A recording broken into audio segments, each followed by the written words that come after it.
नमस्कार प्रेक्षकांनो, लग्नानंतर होईलच प्रेमच्या पुढील भागात आपल्याला असं पाहायला मिळतं की आता वसू आत्या मोठ्याने ओरडत असते आणि काव्याला म्हणते, सांगून टाक ना सगळ्यांसमोर की तुला हे लग्न मोडायचंय म्हणून, नाहीतर एका नको असलेल्या लग्नामध्ये कायमची अडकून बसशील तू, सांगून टाक सगळ्यांना. तेव्हा आता हे ऐकून जीवाला पार्थला इतका मोठा धक्का बसतो तर मानिनी सुद्धा वसूकडे बघत असते, कारण ही वसू अशी बोलतेस कशी. अगं काव्या, बोल ग, तुझ्या मनामध्ये काय आहे काय नाही ते सांगून मोकळी हो की, आम्हालाही तू रिकाम्या टांगणीला लावते. तर वसू आता तडकी फडकी आता काव्याला बोलत असते, कारण आता वसू आता तिच्या मुलीचं म्हणजे रम्याचं लग्न पार्थसोबत लावून द्यायचं असतं ना, म्हणून मग आता ती डायरेक्ट तडकाफडकी बोलत असते. तर आता दुसरीकडे नंदिनीलाही खूप राग आलेला असते, तर नंदिनी डायरेक्ट आता रम्याला किचनमध्ये जाऊन विचारते की काय ग, काव्याचं मंगळसूत्र तू घेतलंय ना, तू चोरलंयस ना. तेव्हा आता रम्या म्हणते काहीतरी काय.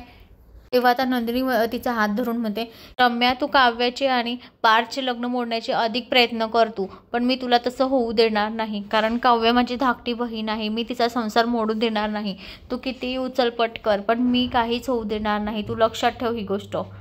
तिच्यासाठी तूच काय, साऱ्या जगाविरोधात लढायला मी तयार आहे, त्याच्यामुळे लक्षात ठेव, माझ्या बहिणीच्या नादी लागायचं नाही.